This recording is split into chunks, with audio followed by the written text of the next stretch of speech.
Suscríbete a nuestro canal y activa la campana de notificaciones.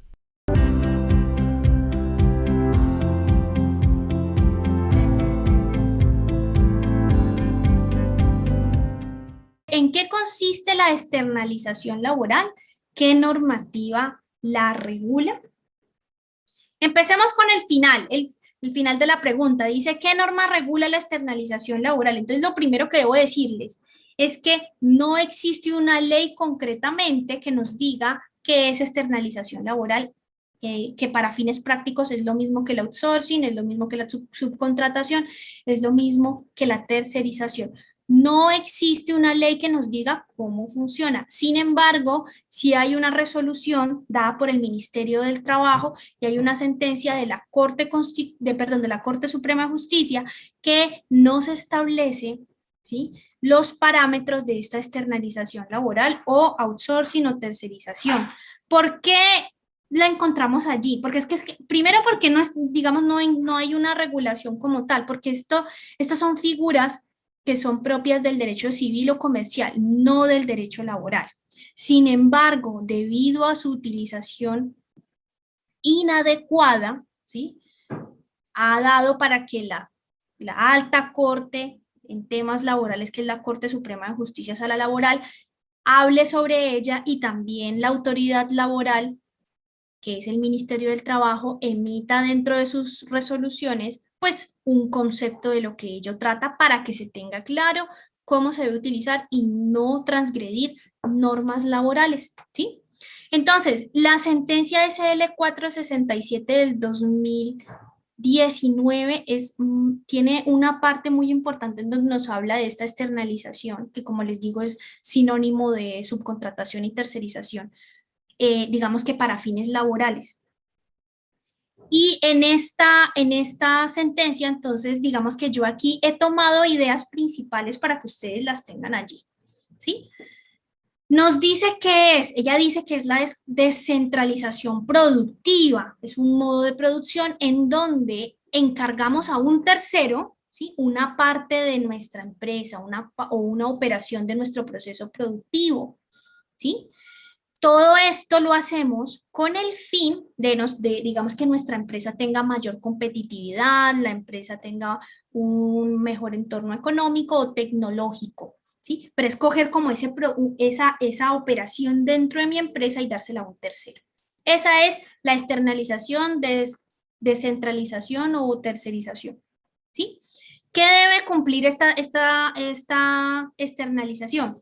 Debe fundarse en razones técnicas y productivas. Es decir, si yo voy a hacer esto, yo lo estoy haciendo, es porque yo quiero que técnicamente haya alguien especializado que sepa de eso, ¿sí?, que conozca la producción, que conozca cómo hacer esta actividad puntual, ¿sí? O que lo hago porque pues es un requerimiento tecnológico que me va a traer mayor competitividad que yo no tengo. Entonces, por ejemplo, piensen ustedes, no sé, la empresa, por ejemplo, es una empresa, es un banco, ¿sí? Un banco que se encarga, pues, de todo el tema de movimientos financieros, de actividades financieras. Ellos no saben nada tecnológico, pero el banco quiso crear una plataforma, un software y demás pues, para implementarlo con sus clientes. Esa no es o sea, esa no es la actividad principal de ese banco, ¿sí? Pero entonces ellos, por fines tecnológicos, técnicos y demás, deciden contratar a un tercero para que ese tercero se encargue de esa actividad productiva de la empresa, que es grande. Todos sabemos que hoy en día, más con este tema de la pandemia y todo lo que ha ocurrido, pues, todo el tema virtual ha tomado mucha fuerza. Entonces, pues nada, necesitamos un equipo que nos ayude a estar, digamos, constantemente atentos a cualquier requerimiento, cualquier situación que ocurra en ese software, en esa plataforma, en esa aplicación. Sí, miren, eso es la descentralización, y la Corte Suprema de Justicia lo aclara, dice que es para eso. Yo no puedo utilizar esa figura para deslaboralizar a mis trabajadores. Yo no puedo, por ejemplo, es que yo tengo las cajeras del banco que están haciendo una actividad propia del banco, yo no puedo tenerlas a todas por medio de un outsourcing, ¿sí? No, porque es que ellas están realizando una actividad fundamental, principal, que va con el objeto y que yo necesariamente voy a tener que subordinarlas, ¿sí? Yo voy a tener que estar diciéndoles qué hacer y cómo hacer, cómo hacerlo, porque es mi banco y mi banco lo que se encarga es de recibir dinero, entre muchas otras operaciones que hace. Entonces, ese tipo de cosas en este ejemplo que les estoy dando, pues yo no puedo utilizar una tercerización, una externalización o bueno, cualquiera de esos nombres no la puedo utilizar, tiene que ser una contratación directa, ¿sí? Si yo empiezo a utilizar esa figura de forma inadecuada, entonces estaríamos ante una intermediación laboral ilegal cuando yo lo utilice con ese propósito de deslaboralizar, de tratar de tener un intermediario allí.